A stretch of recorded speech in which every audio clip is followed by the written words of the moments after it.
What's up, Junkies? We're coming off the first win of the season, and this week we bring in the Louisiana Tech Bulldogs. And on behalf of the Big Red Junkies, help control the pet population, have your pets spayed and neutered. Go Big Red, everybody! 45, 50, 45, 40, 35, 30, he's gonna go! Holy cow! Big Red Junkies. Day by day, he gets better and better! He gets better and better! Give me JPB! Give me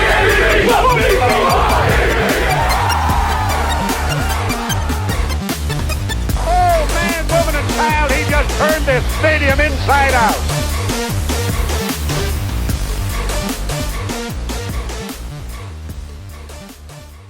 It's Louisiana Tech week 4. It is. Coming off a fucking win. Going for 500 on the season so far. And for this episode, I have my little poop head brother. That's what we always called each other. Little poop head and big poop head. Yep. Yep. Well, just judging by your guys' actual head sizes, this checks out. So. Well, he's not blood, so it doesn't really work out that way. But that's why I'm the more handsome of the siblings. That's a low bar. You did get lucky. Exactly. Yeah, I got it. But this is my brother Tyler. That's how we literally signed presents, with the name tags, birthday cards. Head? Yep. It would always be Poop the head. poop head God. or big poop head. Big poop Oh, head. Jesus.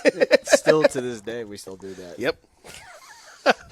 That's fantastic. Oh yeah. We're not growing up. No, Like- never. Wouldn't expect it. Not now. Why start now? Old dog do tricks, that whole thing. Absolutely. Yeah. Well, man, we ask every guest that comes on here, obviously growing up in a household with him, I'm sure that there was some indoctrination going on as far as being a Husker fan. But what's your earliest or favorite memory or game from your Husker fandom? I would have to say my favorite out of all Husker games I've ever seen has been still the McNeese State Nebraska game. I'm surprised that's the Abdullah. first one you said, but you know where I'm That going. was such a crazy play, and just how he finagled his way around the defense and still scored that touchdown. That was absolutely nuts. Yeah. Other than that, I've been to quite a few games. I have a streak going of when I've been to a game almost every single year. Nice. Probably going to be broken this year because wife's having a kid. Can't really go to a game. It's tough. Whatever. That's why we had to get up to Minnesota early. Yeah, and I was supposed to go to the Colorado game. Yeah. But there was the chance that my wife could have had her kid, and so it's just like, I think I gotta hold back on it. So I wasn't able to go, but I usually try to go to at least one game a year, and I think that streak might finally be broken after. I think it's been going on for forever. Hey, maybe we'll get to a been going bowl on game. for- Maybe we'll get to a bowl game. Maybe it'll be far enough along you can have Right. have somebody watch them for the day. Well, Yeah. I saw today, 2 years ago today, we were in Oklahoma. We showed up in Yeah, Oklahoma. that was so much fun. Those pictures came up on was a good Facebook time. on the memories. And, that was a blast. What we remember of it, at least. Yeah, exactly. That's why I'm like, You that's were why the that's game. not on that high. Hey, on that's my not list. just me. He didn't remember a lot of it, too. So. No, they all went out afterward. I'm like, I need to stay behind. He stayed in because the I'm like, hotel. someone needs to either drive back tomorrow or something. So I stayed back and then reaped all the benefits of the entertainment after after the fact. So that was a lot of fun. But honestly, I thought one of your favorite memories was going to be the story of you going to the Ball State game in 2007. Oh God, yeah, that was a funny one too. You're gonna As have to why- remind me of the Ball State game. No. So it's not because of why it was a good game, which ended up being a fantastic It was an game. amazing game. It was the fact that I picked it because it was Ball State. Testicle Tech. Testicle tag. Jesus. Yeah. That's the only reason why I even picked it. Otherwise I would never have picked it. But I So was back then, my grandpa yeah. had season tickets forever, and he had stopped going to games, and he always had Tyler and our other cousin John. They would get first pick of a game to go to. They had 4 tickets. Who was the 4th person that went with you guys? It was you, John, Dad. Do you remember? I don't know. JD used to go for forever. Yeah. Until he passed He away, had passed 2 years yeah. before that, though. I don't know. It used to just be whoever would want to go. Well, so going into the in the summer, him and John have to talk about which game to go to. Remember, 2007 we played USC at home. the week before Ball State. Oh, that's right. Yeah. USC's the number 1 team in the country. Nebraska's like number 15 or so, like middle of. It's like, what game should you pick? Probably the number I'm going 1 with team in the Testicle country. Tech, yo. But this idiot, because he listened to me Ball way too State. much, I was hyping up Nate Davis, the quarterback for Ball State, Dante Love, the tight end, McQuail Lewis, the running back. Because we've never been wooed by Jed's ability Yeah. to convince us to do Not something. once. with Not ever. No way. Jesus. But I had always been talking about these players at Ball State. I'm like, oh man, that'd be cool to see them, and I watched these other games with them and all this other stuff. And he's like, well, my brother said Nate Davis is really good, so I want to go see him. So this idiot picked Ball State over watching USC come to town. Ball State. And it ended up being at least the most exciting To game. defend him. Very How good old game. were you at the time? I don't even remember. 2007. That would have been. I would have been Like 12, 13? 14. Okay. Yep, right on 14. I was a Todd would have been 14-year-old boy, Right. not going to pick Ball State. balls. Just think balls. Yep. Yep. Going. Yeah. He said balls. I'm in. You're probably yelling Testicle Tech the whole time you're there, too. Yeah. Yeah. That's fantastic. Yeah, that's one of my favorite stories. It's like everybody, as soon as he picked Ball State, we're like, you understand that we play USC, right? I had no clue. No, it wasn't a factor. Was to him. that? No, that wasn't the game, the USC game that we watched at your place, to where that dude turned his foot No, sideways. I think that game was at USC. So Yeah, and that was yeah, that dude turned his foot sideways. yeah and that Jed was was like like, good. Yeah, that was bad. that was great. I don't remember this. It was at USC. It was like the first year that we played. It was after the Matt Leinart era. Yeah, John David Booty. Oh, okay. And one of the running backs got his he foot said just booty. and one of the running backs, his foot ended up sideways. And when he laying on the ground, instead of your foot going like this, it was going like this. Yeah, and Jed Jesus Christ, I don't remember that. It was bad. And Jed just kept rewinding it over and Oh, over again to oh, watch no. it. And then he's like, every time. I'm like, why do you keep watching it? And I'm the like, game is actually little. going on right now. Yeah. Why? I will get sick if I watch shit like that a couple was- times in a row. Yeah. Hell no. The thing is, now I can't watch those. Oh, yeah. Like, I don't watch those things. Like I always bring up the Kevin Ware Louisville basketball player play. I've never seen it. Oh, that one. Zach Miller, the kid from Omaha with Mm-hmm. the Bears, that big fracture that he had in the end zone. I've never seen the play. I've never watched that one. I can't do those types of plays anymore. I don't know. It's nasty. I don't like seeing them, but also it's kind of like watching a car accident. Sometimes you just got. Oh, no, I Can't look away. I I will can watch easily them. look away. Yeah. I think being married to a nurse, I'm just like, what's going on? Oh, I'm sure. What happened? That's the biggest thing for me with going through some of the different stuff with like the pregnancy and this and that. Our C-section is scheduled for, well, this show's going to come out the day that at 11 a.m. today on Wednesday we'll have Xander, and she's like, I want you taking a video and trying to like get in there and like see what's going on. I'm like, hell no. I'm like, I'll set up a tripod. I'll put it up there so that you can watch it after the fact, but there's no chance in fuck that you're going to catch me looking at that shit. I always say I got 4 kids, and specifically with the last 2 were C-sections, the first 2 were natural, and I remember the first 2 specifically. I could basically tell you every inch of the ear canal of my ex-wife because she's looking You're just down there, focused here. and I'm right there in her ear, just like. And then I remember with my first one, the doctor's down there, and he asks me a question, and I'm like, just kind of side-eye like this, like yeah, not even thinking. I was like yeah, and I saw the reflection off of his glasses, and I went like this, and I go, yeah, what do you need? Nope. Not doing it. Not Nope. doing it. See, I'm the exact opposite. Oh God, no. I don't know why, but like I was like, at first I was like, I don't think I'm gonna look, and then I was like, oh, this is kind of interesting.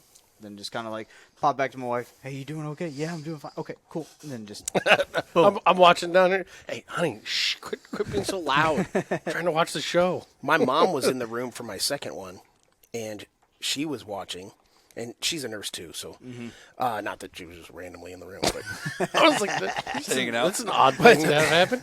but she hits me on the shoulder. She's like, Jed, you got to see this. I'm like, no, the fuck I Oh, don't. no, I don't. There's just certain things like that, like once it's in my brain, I can't get it out.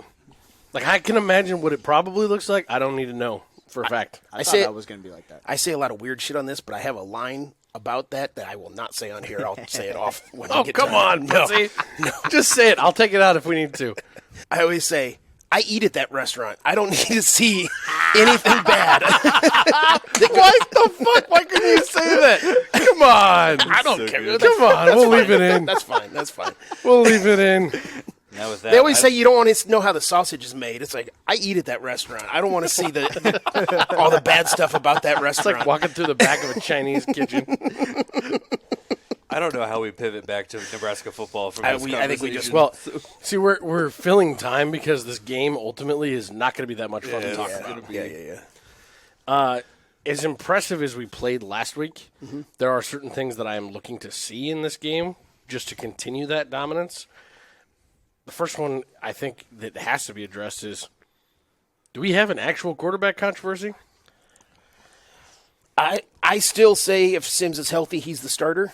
But at least we could be comfortable in the conversation.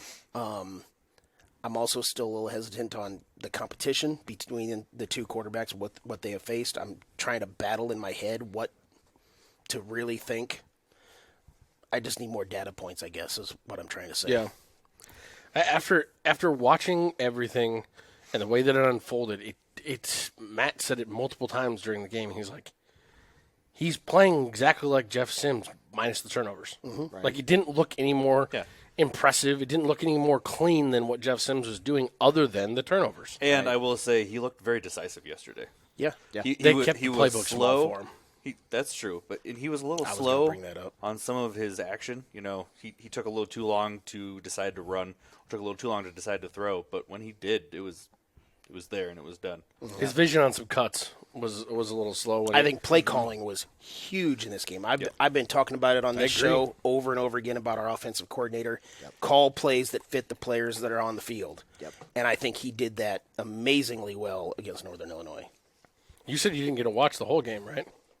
You watched the first half? I watched. I mean, even if so, my son had Toy Story up on the big screen. I'm watching on my phone. So it was on. A lot of the stuff that I saw, it was good.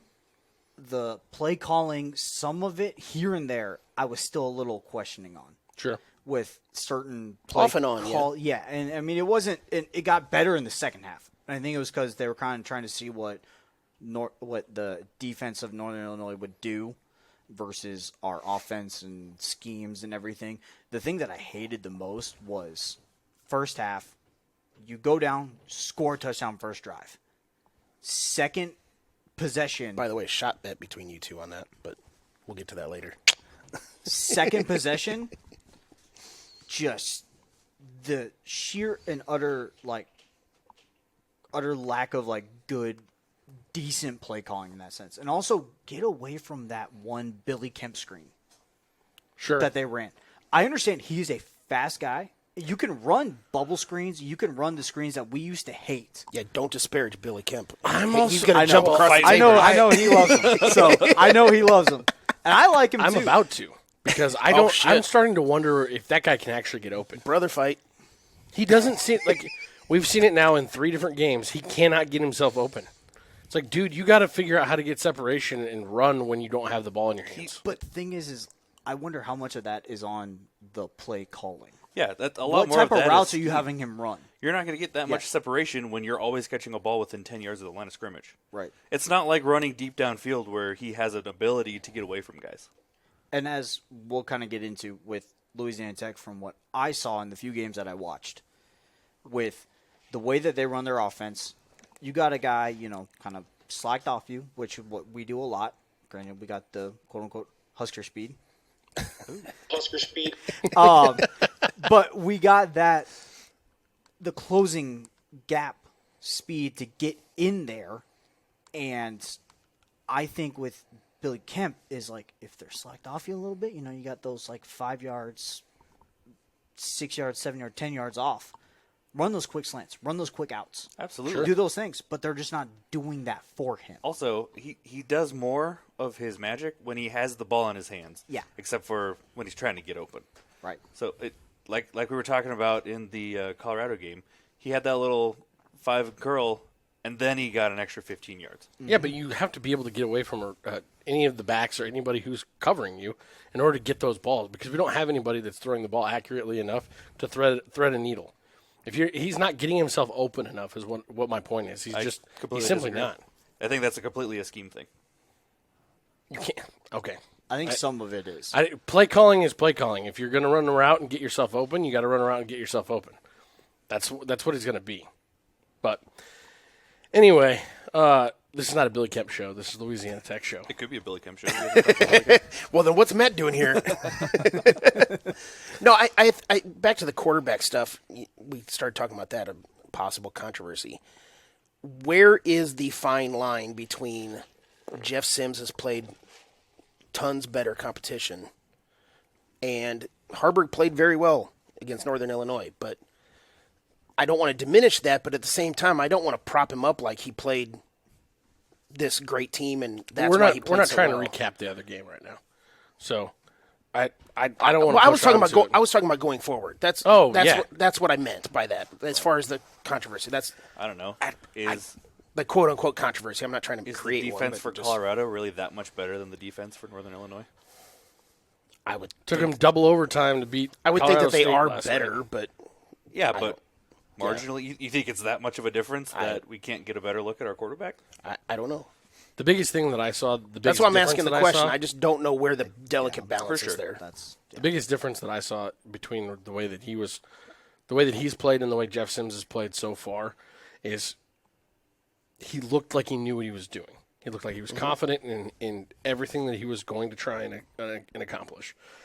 Whether that's a dumbed-down playbook, whether that's simply being a little bit older and more familiar with all the rest of the guys in the locker room. I don't know what the what the story is, but the hands were solid. He looked. I made comments in the first half. He looked like he was holding on to it like it was a newborn baby. Like that ball, holding on to the ball and making sure he was securing everything. Very evident that was highly impressed on him, and you don't see that from Jeff Sims. You kind of just see backyard ball kind of casual care with the ball, and that's my biggest thing is it more for us to be able to say he's more gifted athletically, he gives us more as far as an arm down the field, because that's one thing Haarberg, they very clearly don't trust him to throw the ball down the field. And the couple that we've seen, I wouldn't either. He hasn't been anywhere close to his target. Yeah, sailed him big time. Yeah. Well, and you brought up are the defenses that we're playing against, like Colorado defense, that much better than Northern Illinois? I would also just add the pressure to have to score with the offenses that we've been playing. Because if Colorado's going to put up a bunch of points, the pressure on the quarterback to make plays, to score more points, again, gets in your head. It's what we've been talking about with Jeff Sims, that he might be pressing and things like that. So it's not necessarily just the defense that we're playing against, but it's also the pressure of the game in and of itself. I do and I don't agree, because the score is the same in the first half for our opponent if we don't turn that ball over. I get it. I think with Jeff Sims is that he feels like, and I know this from experience being high school, collegiate athlete, everything, when you do get down and you feel like you have to score, that's when you make the most mistakes. Yeah, for sure. Especially in late, where it's like with Minnesota, we're in the red zone. I felt like he thought when he threw that interception to the back of the end zone and he wasn't seeing the tight end wide open in the very front of the end zone, he's thinking, I got to score. I got to get this touchdown. Haarberg made the exact same mistake in this game. It just didn't get picked because the guy had butter hands. Right. Yes. We talked about that. And that's the thing that I see with our quarterback situation currently is are we in the best position, let alone just the mindset to where our guys can make the plays and feel comfortable to make the plays. Yeah. Well, and I made this comment on a few shows ago, and you'll understand this because he's a big-time golfer. The more you think in your golf swing, the more you're going to fuck up your golf swing. Mm-hmm. The less you think on a football field with needing to make plays, the pressure and all those things, the worse it's going to be. I think that's where we come back to fundamentals. Rule talked about it. Go back to your fundamentals. When you're stressed, go back to your fundamentals. Yeah, you have to be able to rely on second nature. You can't be actively thinking, This is how I have to catch the ball when the center throws it back to me. This is how I have to catch the ball if the center throws it back to me a half a foot shorter than what I normally like. Right. Things like that, Gabe Irvin is standing 2 inches further to my left than I normally like, and so therefore this handoff is going to be terrible. Yep. Right. You can't let things like that affect you like that. Yeah. I don't think it's fair to say he's lost his job by any means like that, or he's in a full-blown quarterback competition. We're going to be running, every other series in the next game, things like that. But I feel like if he gets back out there next week, which he should, the fact that they had him dressed as the third option, that kind of told me what I needed to know as far as were they using the injury or not. Maybe they weren't 100%, but he seemed good enough that if he had to, he was going to be able to trot out there. Yeah. And so I think you definitely see him start this week. You see him probably go full bore, and they probably try and really open up the playbook, I would say, early on in this game. And if he's lost one or two more by halftime, I think you absolutely have to take him out and give Haarberg more of a shot to play. Right.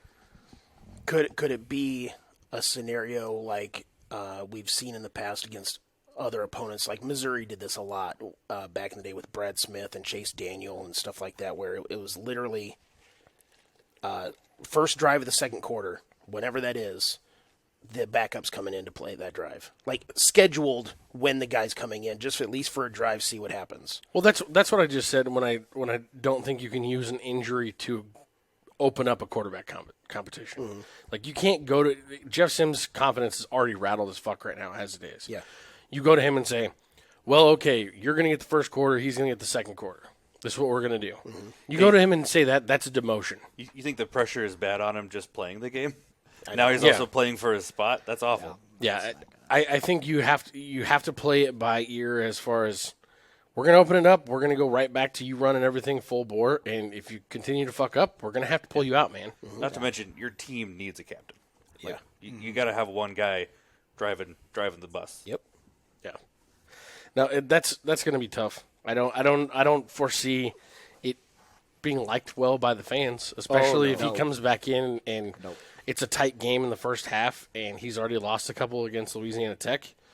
That the Boo Bird's going to be out big time in that game. The first mistake, it doesn't even have to be a turnover. The first mistake Jeff Sims does, if he throws a ball, nowhere near a receiver or whatever else, it's going to be just. Unfortunately, an just avalanche. from what we've seen so far this year, I think it will be a turnover. Just because he's so more than prone to likely. them. I'm just saying it could be the smallest of mistakes, He could not even just a turnover. scramble and gain a yard. And it could be like 1st and 10, and he gains a yard for 2nd and 9, and the fans will boo. Mm-hmm. That was a couple other things that I noticed during this game as far as Haarberg and his abilities and things like that.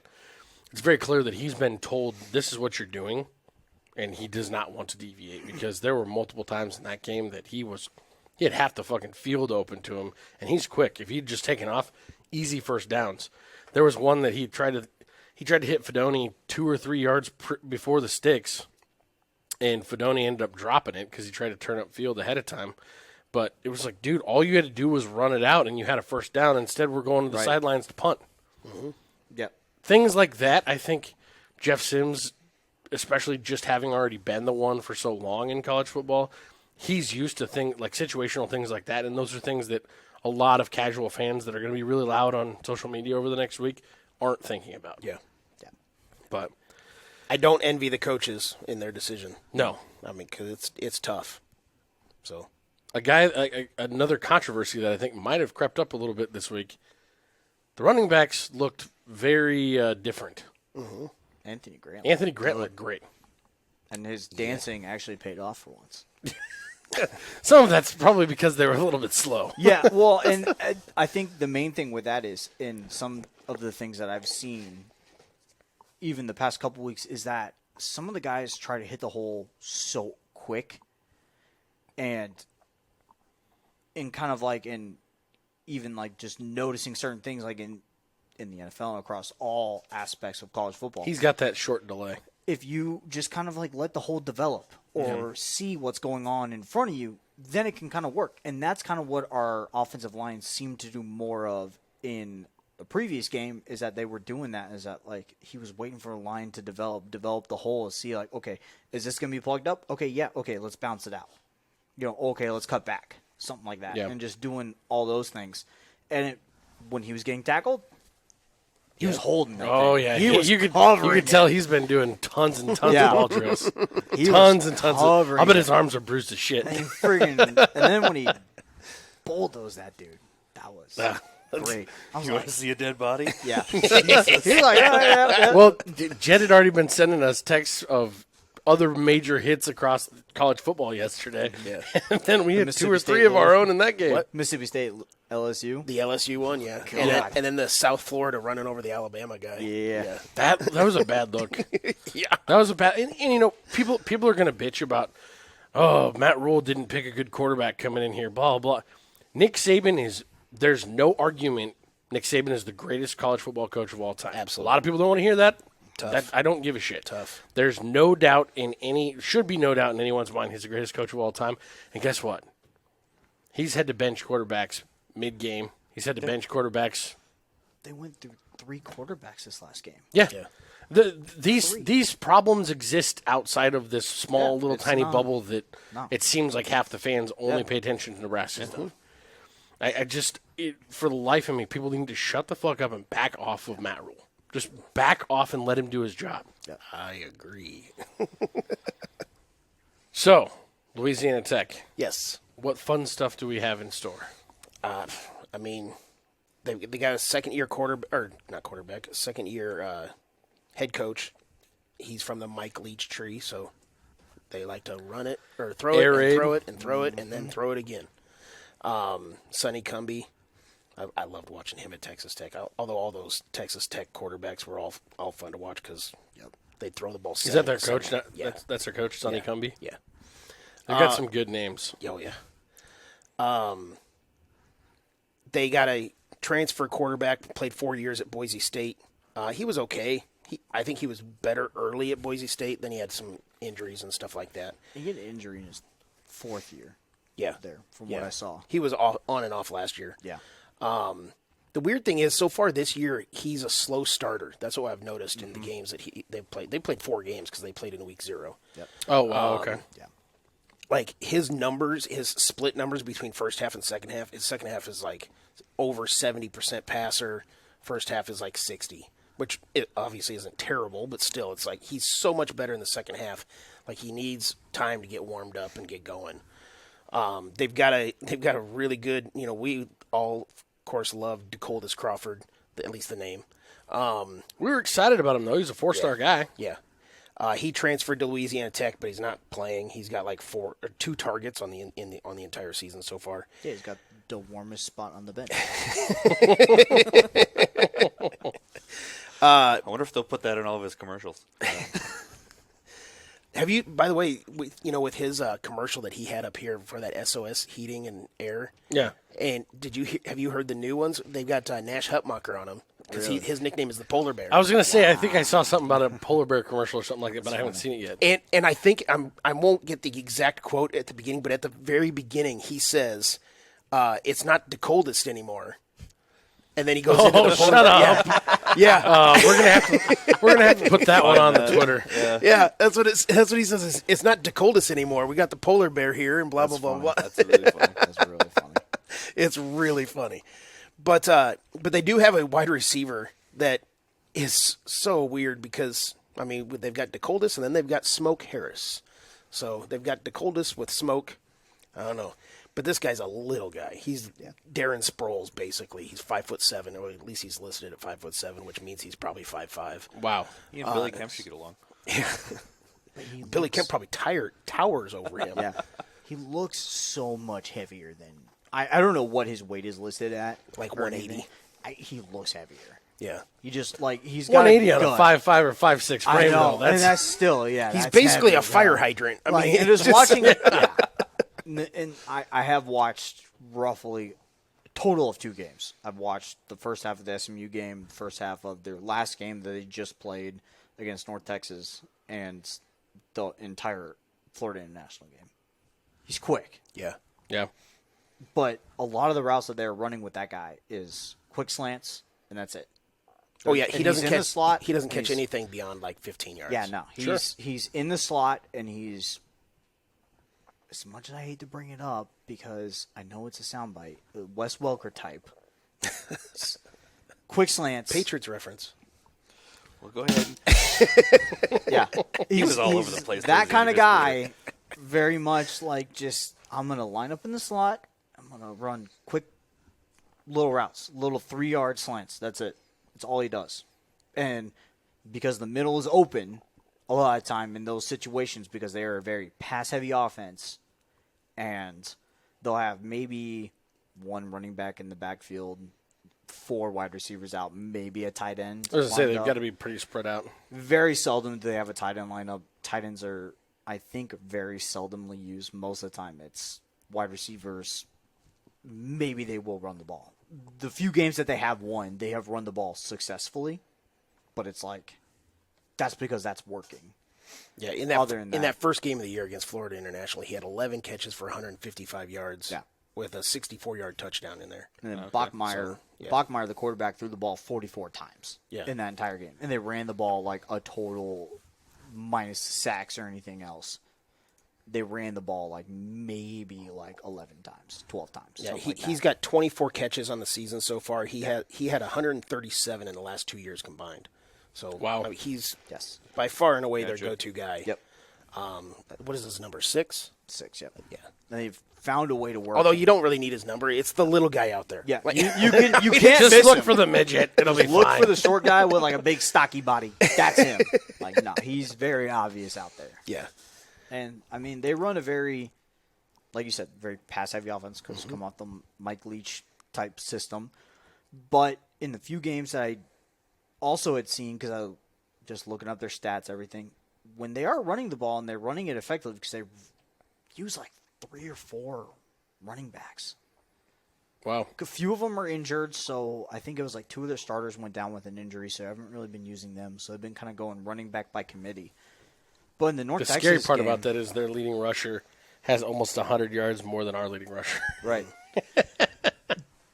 But I mean, the teams that they're facing, North Texas, in that game that I did watch last night, in the first half alone, it was like North Texas would get down into the red zone, and then it was like they would pass 3 times in a row.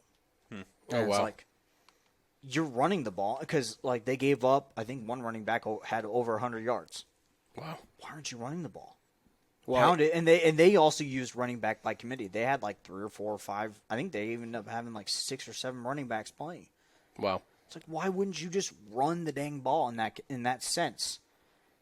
And I mean, same with FIU. FIU had a lot of rushing yards. I think it was their quarterback had a lot more rushing yards than anything. To which I'm like, okay, you know. But the main thing is that when those teams were successful, it was out of an RPO Nice. or out of a shotgun set, and like, you know, speed options or option type plays, things like that. And I'm like, yeah, okay, this could work to our advantage. And Well, I was going to say when you bring up that he's a Mike Leach prodigy or prodigal or whatever you say Yeah. those. all of those words. The exciting thing about that is that sounds like a nice snack lunch. That's going to give us some more time to get in the backfield. Mm-hmm. That was one thing that I was very, very shocked at how quickly, like, 'cause we got a couple sacks early in the last game, but they moved the ball out of his hands as fast as they possibly could. He's 73 years old sitting back there Rocky Lombardi, so he didn't want to get hit that much. yeah, But he was getting rid of that ball as fast as he possibly could. And so I'm curious to see if that sort of timing is gonna help us a little bit on the defensive side of things. Well, and defensively for Louisiana Tech, typically Mike Leach type offenses, their defenses are terrible because they don't get the reps that against real offenses like other teams do. Yeah. And their defense is not very good. So they were bad. Might be helpful. They were bad last year. They are returning a bunch of guys, but they were bad last year, and they're not even very good this year. So Sure. it's something that, you talked about, you brought up, the opposing teams against Louisiana Tech, being open for RPOs, speed option types. It kind of plays in, whether it's Haarberg or Sims starting or even playing most of the game. it opens up for our offense very well. Nice. Against their defense. Hopefully we can actually take advantage of it. Another thing that was very susceptible to what I noticed was the deep ball. Because they don't play very deep safeties. They're maybe like 10 yards off the ball. Or maybe like 12 to 15 yards at most. But they don't drop in coverage. So they're not playing zone coverage. They're kind of playing like this weird like middle ground zone coverage. But it seems like they're almost so focused on middle of the field that they're not worrying about outsides. Or even if they are focused maybe on middle Malachi fields. Coleman can finally catch a ball. Or at least get a target. Yeah. Just going to say that. But it's just like the weird thing that like I noticed with a lot of their offense is like, especially off RPOs, their safeties bite really hard. Yeah. And then it was just so open to the deep ball. I mean, North Texas, I just watched it last night. Like, I mean, I was up because my kid decided to wake up. So I was up at like 1 As in the morning. 2-year-olds do. Yeah. Yeah. So I was up till like I was up from like 1 till like 3 in the morning just to make sure he went to sleep. And so I'm like, let me just throw this game on. So I threw it on, watched it, and I'm like, well, you know what? RPO type offense, or even just running like screens on the opposite side of like a bubble screen where you got one wide receiver on the opposite side just running like a deep slant or a deep post, and they're just taking off, and it's one-on-one coverage, and if they're even slightly quick enough, they're beating them. I'm just like, Wow. okay. As far as fun, exciting, funny things, usually you have at least one or two nice, quick little quips about. I looked everywhere. Nothing? No. Other than liking to collect weird names? Basically. I mean, they got Terry Bradshaw played there. Cool. I mean, he's literally one of the worst quarterbacks to ever go in the Hall of Fame. Yeah, no, or win 4 Super Bowls. Yeah. They had one of the best tackles of all time in the NFL. Willie Roaf played there. He's arguably the best tackle. I mean, I was like, fun facts about Louisiana Tech, and not one of them was fun. They're like Louisiana Tech doesn't even like Louisiana Tech. They might have been facts, but they sure as shit weren't fun. Well, the owner of Ducks Unlimited. No, Duck Commander. Is it Duck Commander? Well, the Duck Call, that Phil Robinson guy. Phil I have no fucking idea what that they're Duck talking Dynasty. Duck there was a Dynasty? show, Duck Dynasty, on A&E. Okay. And Dad, like the grandpa, the old man. Yeah. He was He a started backup. Louisiana Tech? He was a backup behind Terry Bradshaw. no, he was Oh, the was he starter. he was the starter. You're Bradshaw right, was you're the right. backup behind him. Yeah. That's how much quarterbacks mattered back then. Yeah. Yeah. Yeah. And then he went on to start a big, successful Yeah. duck calling company. Yeah, we're not hunters, so but I just know what the show was. I just know that fact because a buddy of mine in college did a whole thing about it. Well, I did. That might be the most fun fact. Actually, Probably that's, is. That's probably the even most then. unique for sure. When I was trying to find out facts about Louisiana Tech, I did find at least their story. It kind of sounded a little bit unbelievable, but who the hell knows? It was the way that they became the Bulldogs. It was like 1901 or whatever. These students were walking around and found this stray bulldog, and they, were feeding it. It was just homeless, whatever, and they actually took it back to their house, and the next day they had to let it go because the landlord wouldn't let them keep the dog. The dog kept Killed the rabbit that was in the yard, and they were playing the rabbits that week. No. They became the Bulldogs. so the dog came back because that's where food was. Of course, that's what dogs do. Yeah, sure. It's a homeless dog. And apparently there was a fire, and the dog and everybody was asleep in this house, and the dog went around and was pulling on people, Tapping on and, their shoulders? waking these guys up. They all got out. They realized that there was one more person back in the house, and the next thing they knew, the dog was running in to go get this person. This person comes out, but the dog never did. It just sounds like one Oh, it sounds so one of those unbelievable. terribly overblown stories. Absolutely. that- Yeah. It that sounds used like to a get made Hallmark up. story. Yeah. But this is on Louisiana Tech's website, Yeah. so they are totally doing this story up and whatever. Dogs else. were so incredible way back in the day. And the dog died? When was this? 1900. Jesus It was Christ. 100 and Get the something years fuck out ago. of here. It was back when Some random lady know. made that up. I know. And was like, hey, Absolutely. put this Back on the when- website. It'll be great. that was back when clothes were made of just nothing but wool. That's just fire fodder right and, there. and then as the story continued, after they put out the fire, they couldn't find the dog. So then they finally find the dog laying there. He was dead. but in the only unburned place in the entire house, he just died from the smoke and all that. Wow. It's like, okay. I stopped reading after that, so it just sounds like a children's book. I know. It's almost Even their school history is depressing. Yeah. Where you It's can like, find any Jesus fun Christ. facts. It's literally almost as crazy as So- when like, so oh, when we the church beat 'em burned by- down, but the cross didn't burn. Okay. So when we beat them by 40 this week, it'll be lovely. They can add that to their list of shit that nobody cares about. yeah. So no, I couldn't come up. I couldn't find anything. Well, let's get into the questions. I'm kind of upset about what he did find. I'll be honest. Yeah, I feel like I can't get the last 5 minutes back. Seriously, I'd like to apologize to everybody. So what we really found is they're good at writing children's stories. Yeah. Oh my God, Okay. man! Let's get into the questions. All right. I'm fired up to see what you came up with. Louisiana. So I did this question last week with Northern Illinois rushing yards per attempt. I clearly put the number way too high at 2.5 because we only allowed 1.2. It was until the last drive when we put in all scrubs and let some dudes get some time. It was one. It was an even one on the game. I'm going to put it at 2. I know that that's still above what we are averaging, giving up at 1.7 right now. I took the over previously at 2.5 only because it's not sustainable what we've been doing. Clearly it is against inferior opponents, but overall, that's an unrealistic number to at least expect. Yeah, sure. So this time I'm putting it at 2 yards. Louisiana Tech is averaging 5.1 per carry, but that's also a little skewed number because against Northwestern State, they averaged 9.6 yards per carry. And But it was also Northwestern State, so like you guys were saying, they don't actually run the ball that much. no. Does Northwestern State also have more car washes for their players? Probably. But what was weird is when But they do have a burned up dog in the basement or something. Okay. I don't know. That's, fuck off. just keep bringing up the dog. Yeah. I'm gonna be sad watching them play just because of They probably brought a bag of dog bones. Jesus Christ. Your dog burned. But just like the beginning, have your pet spayed and neutered. Yes. But no, when Louisiana Tech would run the ball effectively, they would keep doing it. Mainly because, like I said, they run like 3 running backs at a time. But I don't think they're going to get 2 in this game, though. I don't think so either. 2 yards. Especially a carry. when we sack them 10 times.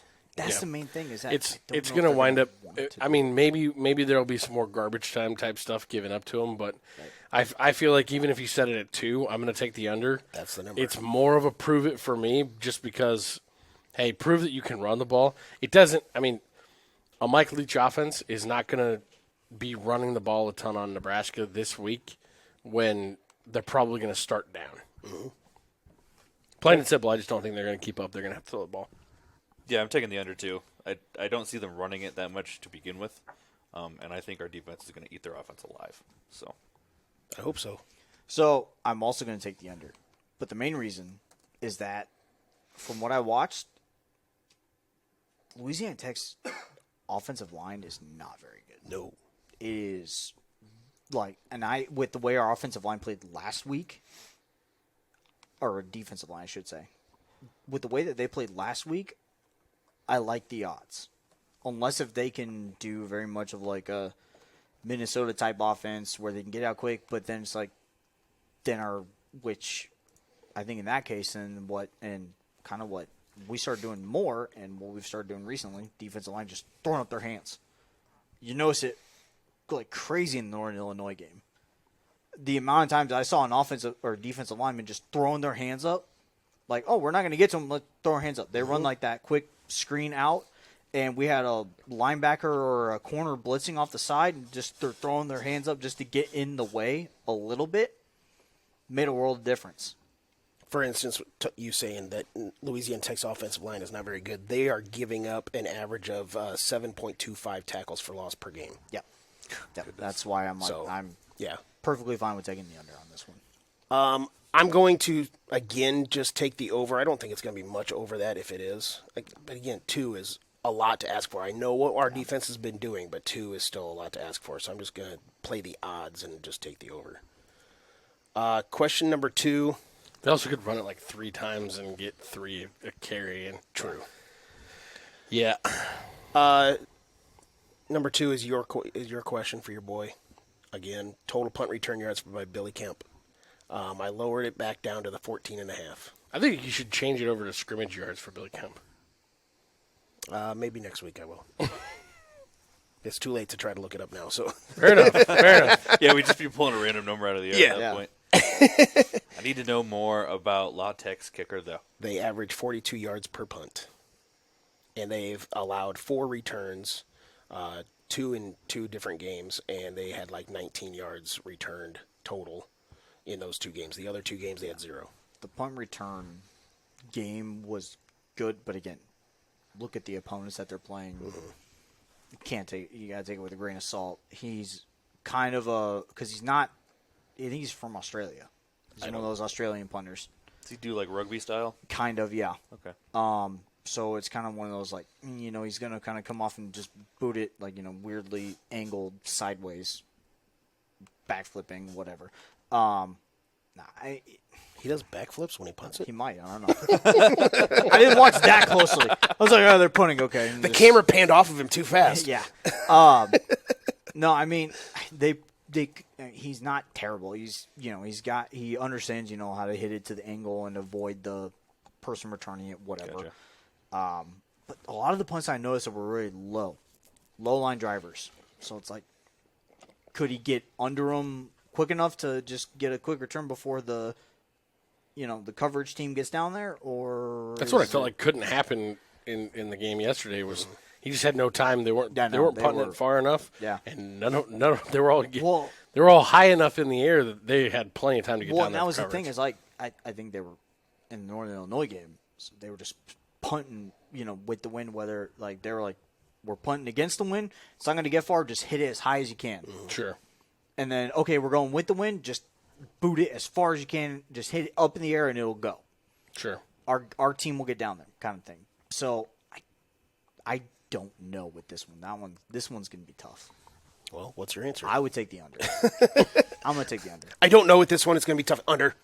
I don't know. You kind of sold me on taking the over because you said they're going to low line drive punt to him. I'm going to take the over just because of that. But it's just the fact that I think we're going to make them punt a shit ton. Yeah, but it's the they're way gonna punt that the ball like 9, they 10 do times. the it's the rugby style. Northern Throws me Illinois off. punted 9 times, and we only had 2 returns for 4 yards. Yeah, I know. So, or 3 yards, I guess. The long one was 4. But The rugby style throws me off. I'm going to stick with Yeah, what I answered last time. Under until you prove me otherwise. Same. Just get one, Billy. Just get one, Billy. I'm happy to be wrong. I'll take the under. And you say that every time. Yeah. But you're right every time. That's the thing. Yeah, why would I change my answer now? I'm just saying you hope to be wrong every time. And Yeah. it's like, no, I'm still right. That doesn't mean I don't want to be right. I don't want to be wrong, and we don't get any return yards. Question number 3. Who has more carries, Anthony Grant or Gabe Irvin? I think the only question, the hard part about us changing the recording date this year, or this week, because obviously life, literally, is we don't get to see, like, as the week progresses, the talk or anything like how Irvin's injury, him hobbling off the field at the end of that game, kind of holding his hip, how that is going to affect him as the week goes on. Was it an actual injury or was it more of a pointer? Because it seemed like I don't know. it was, Like, he was just holding his hip. So what does that mean? Like, is it just he got hit wrong and it's a bruise, or is it a hip pointer? Like, Judging by the way he was walking, granted, he's a big, beefy man. I don't. It seemed like just kind of like a pointer, like I got hit in the hip wrong. Yeah, like, you need to I'm walk gonna it walk off. it off. Let me just walk You it need off. to walk and it get off. the I don't need to sideline, go just back kinda in this relax. game. Yeah, Yeah. I don't need to go back in. Whatever. Honestly, I think we see more Ramir Johnson this week. even with his injury, I was too, going to say 'cause Ramir went down with he an got- actual injury, yeah, right? Yeah. What injury? I didn't have an If he's healthy, I think we see more of him. Okay. Well, that's not the question. I know. I'm actually going with Anthony Grant in this one. Okay. Simply because of the injury question, but also it seemed like throughout the game they got more and more confident with his ability to hold on to the ball, and they got more and more confident with his ability to actually find space. Gabe Irvin was doing a lot of running into the back or side of our own guys and falling down. It just his vision didn't look good in this game. I'm taking Gabe. I think he's still our number 1 guy until he loses that spot. Okay. He'll have the most carries. I don't know if he'll have the most yards. I think Grant has a better He still had the most yards yesterday, didn't he? Yeah. Grant Between those two, yeah. Behind Haarberg. Yeah. He has a better ability to break a bigger one because I think he's a little quicker. But I'm for carry numbers, I'm taking Irvin. Okay. Based on what I've seen from Louisiana Tech's defense and our offense, I do think Anthony Grant ends up being that guy. I'm going with Anthony Grant, but the reason why is a lot like the Minnesota game. The Minnesota game, they both went in healthy, all that stuff, and Irvin was the starter, but Grant had more carries. He had 9 carries. Irvin had 7. I think it's going to be kind of the same scenario. They're going to be going in and out. And as much as some people want to call Grant the fumbling machine and all those other things and be really stupid online, You notice how he leans away from the camera? He's like, some people. I'll people, look shut right the into the fuck camera up. and tell that douchebag to shut the fuck up. I don't give a flying fuck about him. Are you talking about the guy that was in the comments? I don't remember what his name was. Who cares? Wasn't important. No, his name is Dumbfuck is what his name is. Anybody and everybody with Husker football. But I think Grant's going to get more carries in that aspect that it's going to be shared so much. But in the Minnesota game, Grant was running better than Irvin. That's one of the reasons why he was in at the time that he was in. And I think that's the way Grant is going to be for this Louisiana Tech game. So I got Grant. Cool. Question number 4, Nebraska tackles for loss. I just brought up earlier about Louisiana Tech gives up an average of 7.25. Nebraska is averaging 7 per game. So the number is basically going to be right in or just above what Louisiana Tech gives up at 7.5. I take the over on that one. Okay.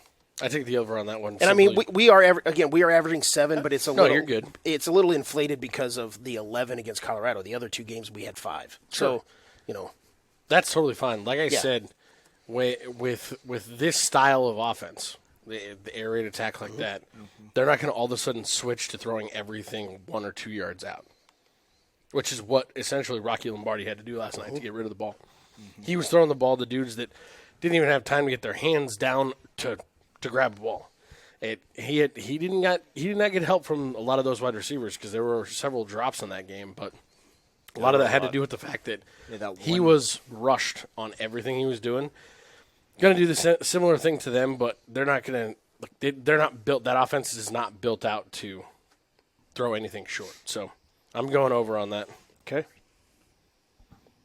Big time over. Okay. Like I already said, I think they're just going to eat them alive this game. Also, it helps with the rushing numbers. Yeah. I'm also going to go with the over on this one. Okay. I'm going to go against all of you, and I'm going to go with 6. So I'm going to go with the under. Pussy. Sure.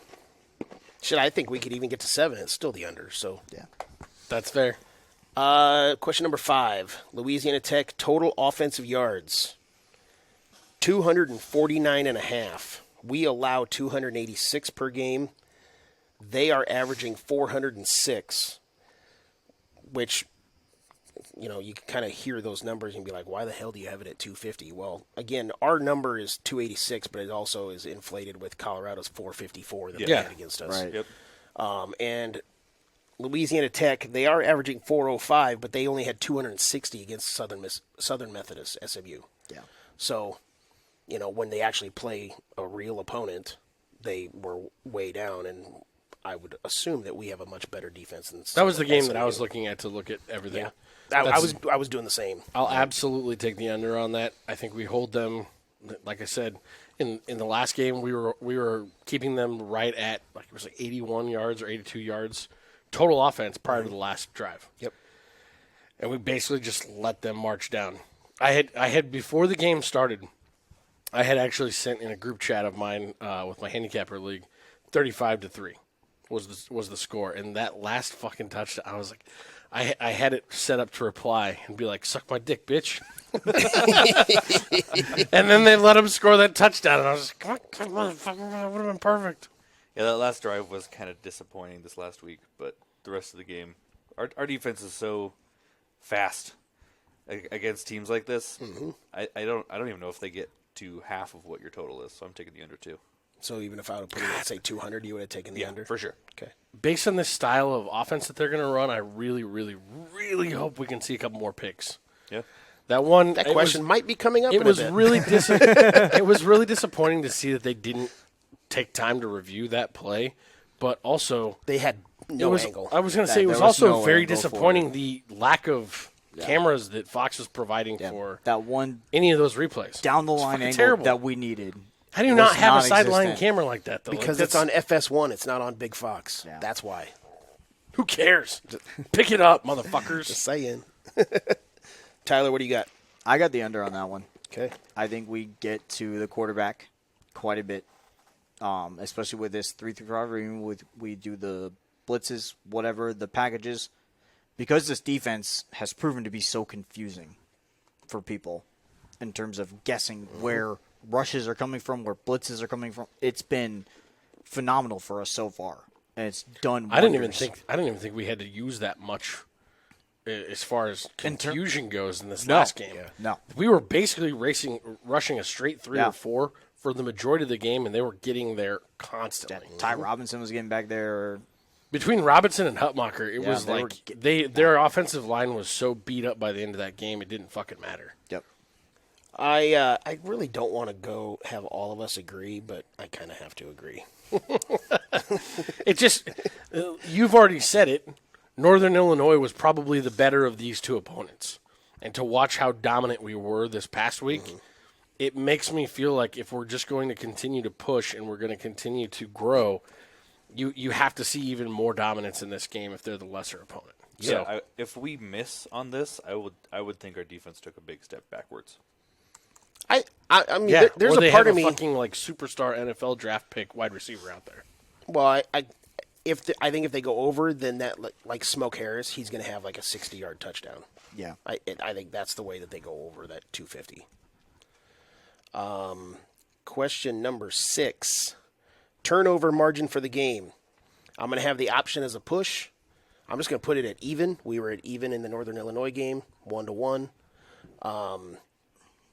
I'd love to have it as a plus number for Nebraska, but I mean, with the way we turned the ball over, that's just clearly doesn't matter who the court or who the players are that are out there. I'm not putting that fumble to blame on Haarberg. I'm just simply saying we turned the lack ball of over. pocket awareness. Yeah, it was, but we turned the ball over. So That play also took way too fucking long to develop. Yeah. Yeah, you were yelling about that when it happened. It was back Yep. to back. That double reversal was the same thing. Yep.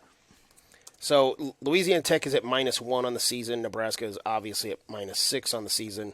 I'm just going to put it at even. So either I really wish Plus I for knew Nebraska. who was starting for us at quarterback. And I know. hate to be that guy about it, know. but I think it's that clear to me. yep. I think if Jeff Sims is in the game, I have to take the under there. I'm going to be the positive boy. I'm going over. So I guess the way that it would be. So this is for Nebraska, obviously. So Right. okay, I think we're negative in turnovers. yeah. So you're going to the under. Yeah. Okay, and I think we're positive. okay. I think we're going to get a couple. We're going to get a couple here. I'd really love to see a We might strip get a sack. couple, but are we going to give up a couple? No, We're also- I think we're going to play a very clean game on offense. We're still not getting the fumbles that I think we would. Yeah. I haven't seen. Even Anything. again, whether we recover it or not, Yeah. the other team just does not fumble. Yeah. It's not like we're not hitting them hard. I know. Holy shit. What say you? On this one, I'm going to take the over.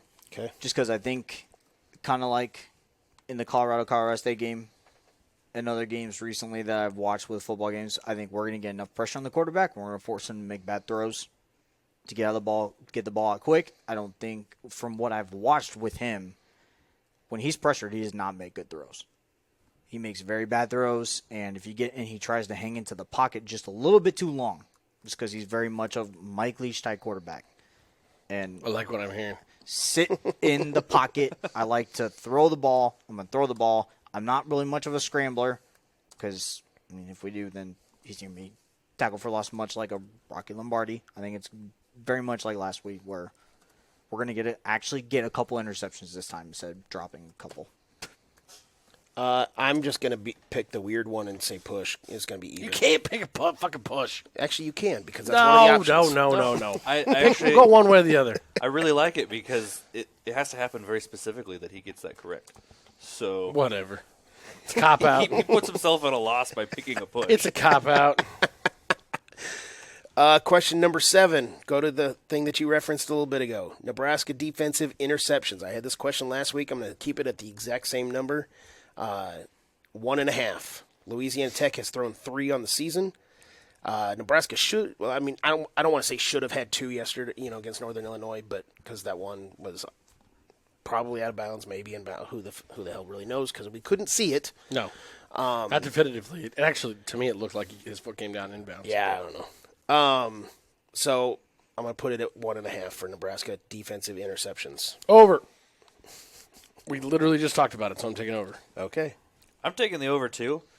Like I said, I'm not worried about our defense getting turnovers. I'm worried about our offense giving up turnovers. Okay. Yeah, I'm going to take the over on this one. Just because of the pressure that I think our defensive line can get to put that quarterback in a bad spot.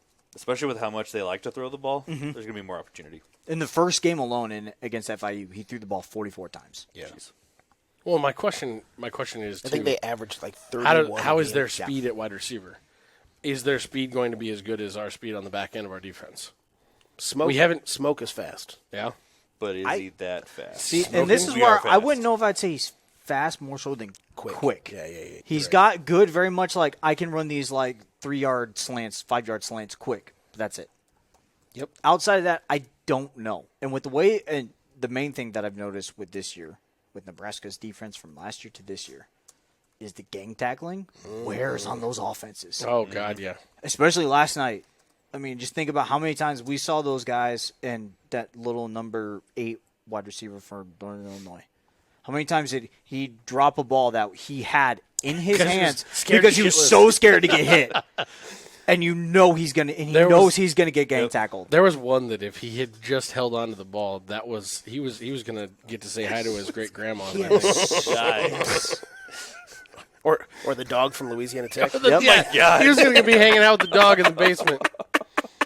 Jesus Christ. I don't want to agree with have all 4 of us say over, but I got to say over.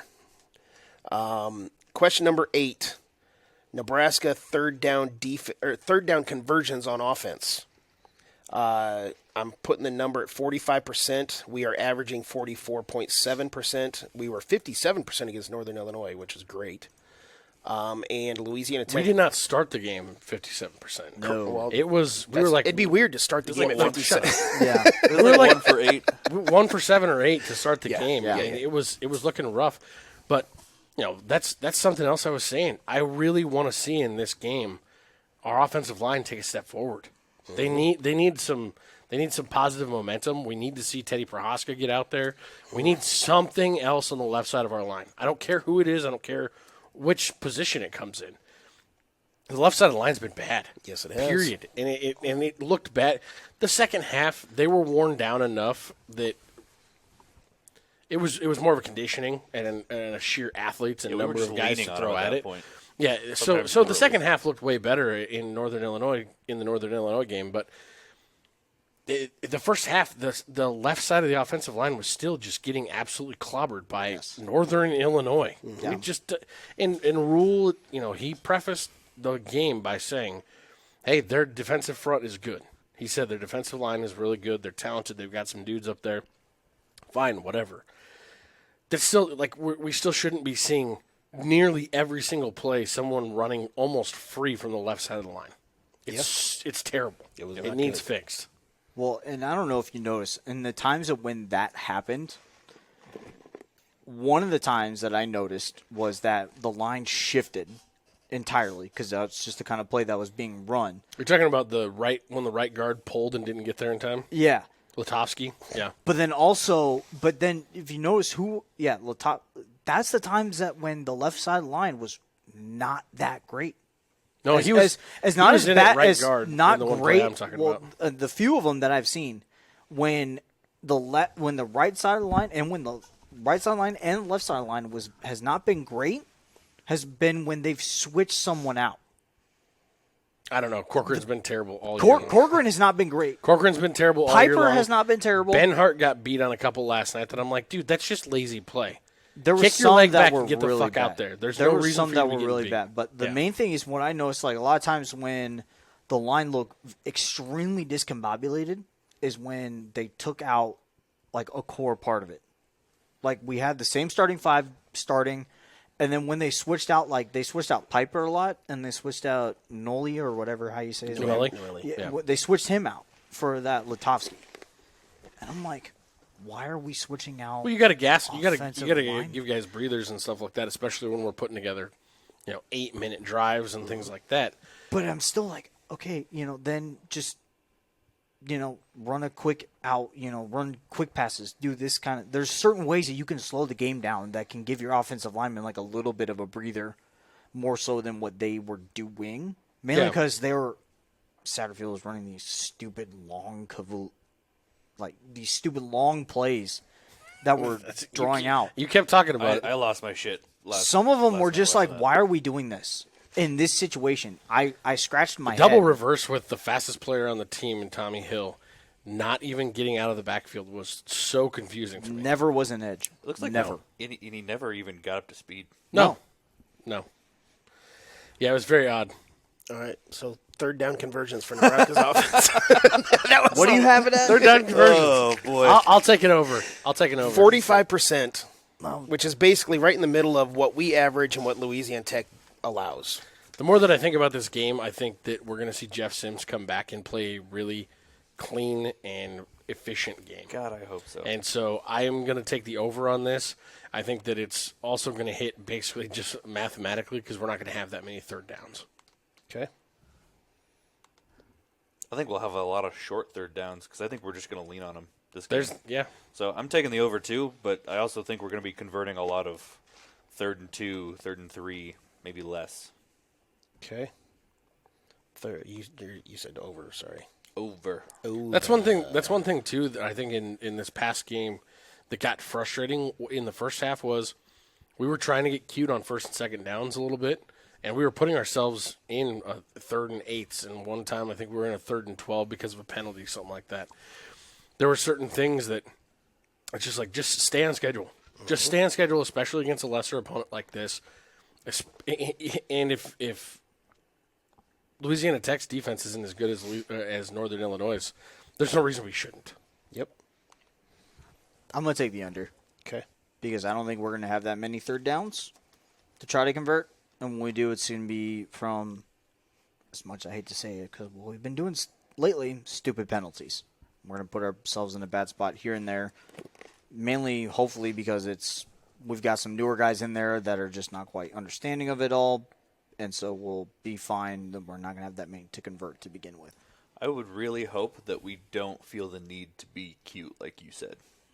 Yeah. Just run the offense. Yes.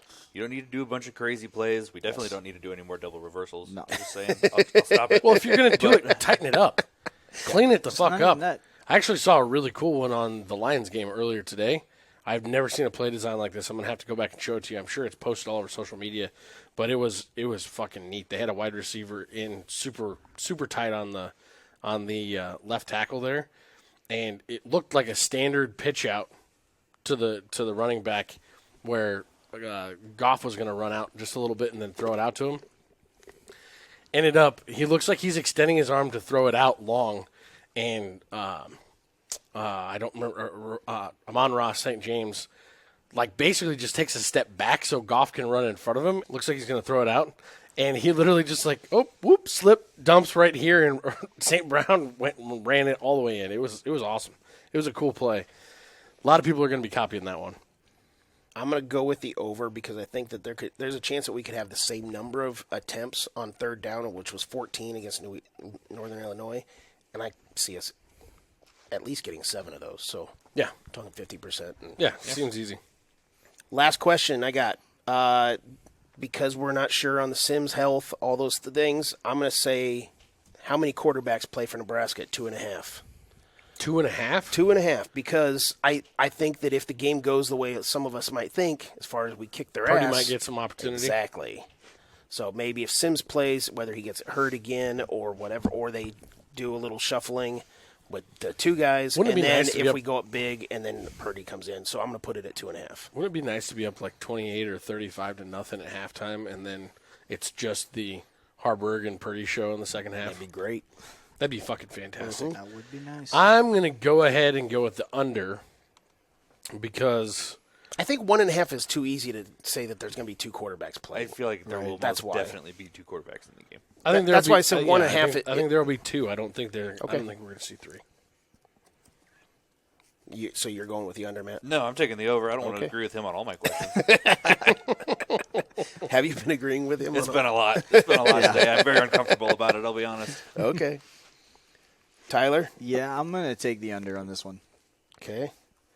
Well, I think the brothers are going to agree here on this one. I think I'm going to go with the under just because, honestly, I don't really know why, because, I don't know that Just we'll have a have a feeling? need for all three of them. No. like I said, I was thinking that the 2.5 is, if Sims and Haarberg shuffle in and out, and then if we're kicking their ass, then Purdy will come in at the very end, just like he did against Northern Illinois. So that's I don't think they're going to shuffle in and out. I really hope They're that going we to aren't stick with doing one guy. Yeah. And then exactly. it'll be either Haarberg or maybe. and also, if Sims doesn't play at all, then there's just going to be the two. Yeah, exactly. So No, that's why I'm going with the under. Yeah. I think you're good on a 2.5 number there, but I'm going to stick with the under. Yeah. That's all I got. I've got one extra question to add in. Over under 293 times that Matt Rule licks his lips. Oh, my God. did. What was going What on? the actual fuck? I almost texted that to him. I'll let you count that. I'm sorry, but The amount of people. I'm not trying to start rumors or I will say question I or didn't anything. notice anything. But he looked so- like a fucking straight up cokehead out there, Yeah, like hardcore. That's what I kept seeing online. I think it was just, I saw that on it's been, Twitter. it's been a little smoky. Maybe his lips were dry. You don't don't know. know. I don't. They ain't dry lips, bro. He His looked lips like were he definitely dry was- after the game Yeah. and worn out. He probably needed to go home and like put some fucking Vaseline or some shit. I don't know on. if you saw how much he was yelling in between each and every play, like just anything, like anytime. Yeah, If well, camera's on him, he was yelling at somebody. I feel like he's a pretty high strung and intense guy. Yeah. And that's needed out of a head coach. It definitely is. Well, and how much he was pacing. How much moisture did he lose just walking back and forth? Just sweating Those it are all out. things that I think are still very normal for a head coach. Yeah. Maybe not Scott Frost as much, which is what we're most recently used to. Mostly just because of the fact that he just stood there apathetically and sometimes acted like he didn't care. Yeah. Or was maybe daydreaming about the next line of coke he was going to do, and I don't know. the next I early morning poker game. I was very disturbed by the amount of lip licking. And Matt didn't seem to pick up on it as much during the didn't. game. I see it but at then, all, like, so. I have, and I'll post this The on our camera Twitter. guys definitely picked up on it because they kept like going back to him. Oh, in yeah. plays. Well, there's one I'll show you. I'll show you after we're done recording. But I'm gonna put it up on Twitter. There's a clip that I got sent where he's walking out, like we call it timeout, and he's walking out. It's like he was having a fight with his lips. I did. I think I saw that one too. I saw someone on TikTok post about it, and I was just like, It he was just walks out there, he takes off his headset, he's like, I'm like, His tongue then was like in curled the- sideways. It was fucking so and weird. then in the press conference after the fact, some people were talking about like how his eyes look like dinner plate. I'm like, is he just that wide, or is he just focused? And we're not used to. I think he's very squinty-eyed. intense. You And know, I don't have care a how drunk how head he coach. deals with his prescriptions, but as long as it's not affecting his job, I think don't he's care. just- he's a very high energy guy. Yeah, I don't know how that translates to lip licking, but It. he also wasn't doing that as much in the press conference, though. I was gonna say No, and that's I feel the like thing he is was that's why just- I'm like, I don't think Maybe it it's was a nervous anything. tick, and we've just never noticed it because he's now our Yeah. coach, and we never paid attention to it I before. definitely didn't notice that in the first two games. How much I was the didn't camera either. really on him in the first two games? That's true. You never really saw except for in the Colorado game, the camera was either on the game or on Dion. Oh, yeah. That was it. It's true. So That's true. like, Did you guys watch the Colorado game? I did. Yeah. I stayed up. Well, real quickly, I think the only thing that I would say as far as what they show on TV for the Nebraska game is, will they show that horrendous picture that they show of Matt Rule Oh my from God. Baylor, that where it looks like painted over partially, like it, and he looks like Grimace from the McDonald's. Are you talking about when he's getting the Gatorade back? Yeah, it's like you seriously can't find any other picture of him. Hardcore. It is like the he was exploding dumbest. on the screen. They've showed that picture like 3 times now. Seriously? In the games, yes. It is. It's like seriously, this is the picture that you guys pick. Maybe Fox has got it out for him. It's maybe so Maybe he bad. fucked something up with him when he was with Carolina, and they're still mad at him about Who it. knows? When I said that to you guys yesterday, I was like, Fox is doing him dirty Yeah. in this picture. Yeah, that's what I just don't get it. But I don't know. Thanks if for your joining question- us, man. Yep. Glad to be here. Oh, I guess we one. should Oh, probably that do one? picks, huh? yeah, We should probably pick the game. Currently the weather is projecting to be, and this is like I said, we're recording this on the Sunday prior, so it's a ways out, but looking like 73 degrees at game time and rainy. and rainy. Yeah.